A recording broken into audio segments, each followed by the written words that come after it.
I did not think that things could get worse for Pete Hegseth. After a second signal scandal in his top aides publicly turning against him, I thought this was rock bottom for Hegseth.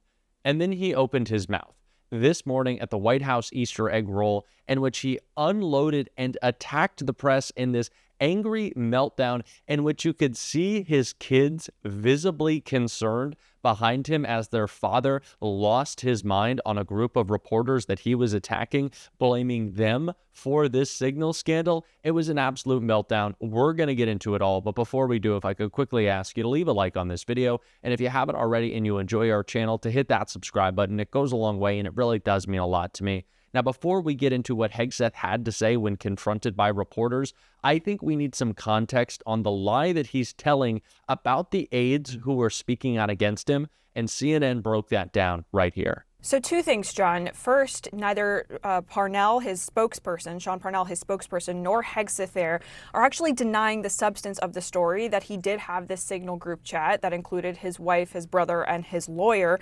They are instead blaming it on disgruntled former employees, which is the second point here. Dan Caldwell and Darren Selnick, two of the officials that Hegseth fired last week, they actually were some of Hegseth's closest advisors over a decade. And one of the officials that left the Pentagon last week, John Olliott, who was until last month Hegseth's top spokesperson, he is saying publicly in a new op-ed that he wrote in Politico last night that it's been a month of total chaos at the Pentagon. And he said it's hard to see Defense Secretary Hegseth remaining in his role for much longer. John? Yeah, that statement from the secretary right there, in the immortal words of Ben Bradley and All the President's Men, a classic denial right there at the White House. Natasha Bertrand, thank you very much. Kate? Yeah, and just looking down, as he said, returning the Pentagon to warfighters, John Olliott actually said in the past month what they have been going through is not returning the Pentagon to warfighting, but just it says the Pentagon focus is no longer on warfighting, but on endless drama. That from his former spokesperson. Joining us right now to talk more about this is Jane Harman, the former ranking member of the House Intelligence Committee. Thank you so much for being here. I mean, I recall you saying after the first Signal scandal broke that it should remind everyone that complacency invites catastrophe, and now news of a new Signal group chat and new controversy. What's your reaction to this?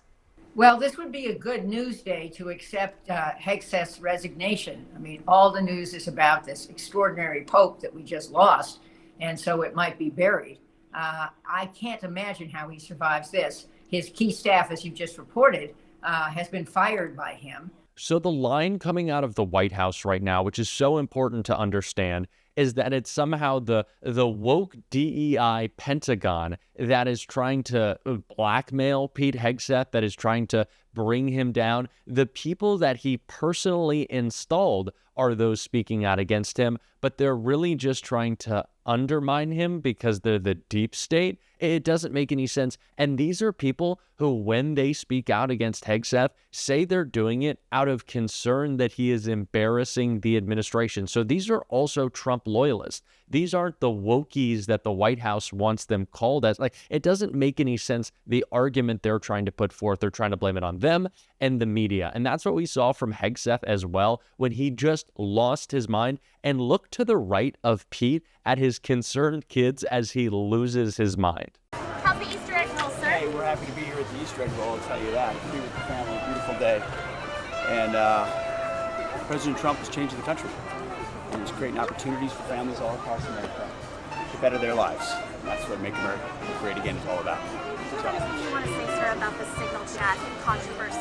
You know, what a big surprise that a few leakers get fired and suddenly a bunch of hit pieces come out from the same media that peddled the Russia hoax. Won't give back their Pulitzers. They got Pulitzers for a bunch of lies. Pulitzers for a bunch of lies. And on hoaxes, time and time and time again. And as they peddle those lies, no one ever calls them on it. See, this is what the media does. They take anonymous sources from disgruntled former employees, and then they try to slash and burn people and ruin their reputations. Not going to work with me, because we're changing the Defense Department, putting the Pentagon back in the hands of warfighters, and anonymous smears from disgruntled former employees on old news doesn't matter. So I'm happy to be here at the Easter egg roll with my dad, and my kids, because, you know, this is what we're doing it for. These kids right here. This is why we're fighting the fake news media. This is why we're fighting slash and burn Democrats. This is why we're fighting hoaxsters. Hoaxsters. This group, no, this group right here, full of hoaxsters that peddle anonymous sources from leakers with access to grind, and then you put it all together as if it's some news story. And when we know it, we know exactly what it is. So I'm really proud of what we're doing for the president, fighting hard across the board, and I'm going to go roll some Easter eggs with my kids. Thank you very much. Have you spoken to the president? Have spoken to the president, and we are going to continue fighting on the same page all the way. This man is clearly unwell. He is clearly unfit. Blaming the media, really? You're saying that these are media lies? Your top spokesperson at the Pentagon is the one who just published an op-ed. There was no editorial, there was no influence, there was no reporting. This is your own guy speaking out against what's happening at the Pentagon.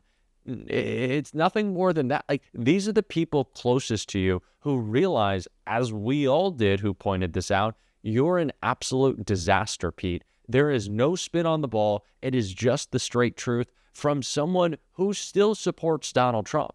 They're not trying to undermine the administration. They think you're undermining the administration because you're so bad at your job. And might I say, Pete Hegseth in that clip seemed like he was enjoying the Easter holiday. I'm not going to make any official statement on that. I don't want to see any lawsuits from Pete. So I'm not suggesting anything. I'm just saying he seemed to be enjoying himself.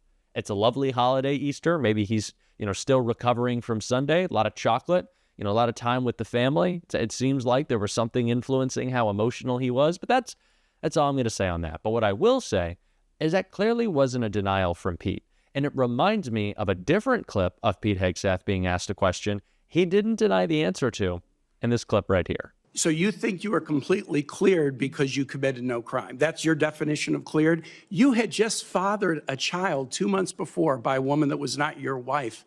I am shocked that you would stand here and say you're completely cleared. Can you so casually cheat on a second wife and cheat on the mother of a child that had been born 2 months before, and you tell us you are completely cleared? How is that a complete clear? Senator, her child's name is Gwendolyn Hope Hegseth, and she's a child of God, and she's 7 years old. And she was, and you cheated on the mother of that child less than 2 months after that daughter was born, didn't you? Those were false charges. Well, it was fully investigated, and I was completely cleared. And I am so grateful for the marriage I have to this amazing woman behind me. You've admitted that you had sex at that hotel in October 2017. You said it was consensual, isn't that correct? Anything? You've admitted that it was consensual, and you were still married, and you just had a child by another woman. Again, how do you explain your judgment? Completely false charges against me. You fully investigated, and I was completely clear. You have admitted that you had sex while you were married to wife 2 after you just had fathered a child by wife 3. You've admitted that. Now, if it had been a sexual assault, that would be disqualifying to be Secretary of Defense, wouldn't it? It was a false claim then and a false claim now. If it had been a sexual assault, that would be disqualifying to be Secretary of Defense, wouldn't it? That was a false claim. So you're talking about a hypothetical. So you can't tell me whether someone who has committed a sexual assault is disqualified from being Secretary of Defense? Senator, I know in my instance, and I'm talking about my instance only, it was a false claim. But you acknowledge acknowledge that you cheated on your wife and that you cheated on the woman by whom you had just fathered a child. You have admitted that. I will allow your words to speak for themselves. You're not retracting that today. That's good. I assume that in each of your weddings, you've pledged to be faithful to your wife. You've taken an oath to do that, haven't you? Senator, as I've acknowledged to everyone in this committee, not a perfect person, not claiming to be. But no, I just asked a simple question. You've taken an oath like you would take an oath to be Secretary of Defense in all of your weddings to be faithful to your wife. Is that correct? I have failed in things in my life, and thankfully I'm redeemed by my Lord and Savior, Jesus Christ. In finalizing divorces from your first and second wives, were there non-disclosure agreements in connection with those divorces? Senator, not that I'm aware of. If there were, would you agree to release those first and second wives from any confidentiality agreement? Senator, it's not something I'm aware of.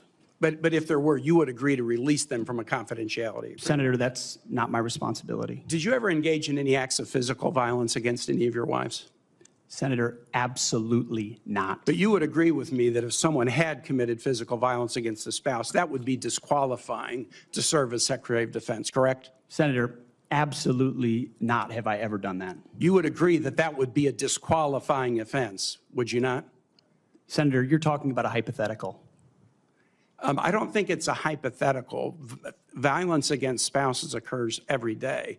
And if you as a leader are not capable of saying that physical violence against a spouse should be a disqualifying fact for being secretary of the most powerful nation in the world, you're demonstrating an astonishing lack of judgment. The incident in Monterey led to a criminal charge, a criminal investigation, a private settlement, and a cash payment to the woman who filed the complaint. And there was also a non-disclosure agreement, correct?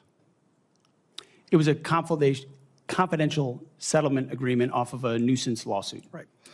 During an interview, you claimed that you settled the matter because you were worried that if it became public, it might hurt your career. Do you maintain that you were blackmailed?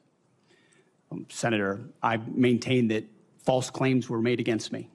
And ultimately, your attorney those used false the claims, phrase, I have the opportunity to attest my innocence in those false claims. But you didn't reveal any of this to President Trump or the transition team as they were considering you to be nominated for Secretary of Defense. You didn't reveal the action. You didn't reveal the criminal complaint. You didn't reveal the criminal investigation. You didn't reveal the settlement. You didn't reveal the cash payment. Why didn't you inform the commander-in-chief and the transition team of this very relevant event? Pete Hegseth obviously never had the qualifications to be Secretary of Defense. He never had the character, clearly. This is a man who should have never gotten past the first Donald Trump Truth Social post announcing him. It never even should have come to that point. A Fox host, not even a Fox host. We can't call him a Fox host. He was a Fox weekend fill-in host. He didn't even really have the full-time job because he was such a disaster. That's the guy who is still somehow our Secretary of Defense. We better not be 24 hours out from this thing with Pete Hegseth still in place. He needs to be fired immediately. Democrats who called for his resignation are doubling down, and I hope to soon see some Republicans, as we saw at the Pentagon, call for Pete Hegseth to be fired. He has to be. This person should be nowhere near our government. It is one of the scariest things about the Trump administration right now that Pete Hegseth is overseeing our national security when he's, 4 gin and tonics deep at 11 a.m. This man needs to be fired. We're going to keep calling for it on this show and holding them accountable. And if you want to support that, as always, you can hit that subscribe button, leave a like on this video, and if you stuck around to the end, drop a blue heart in the comments. And until next time, I'll see you soon.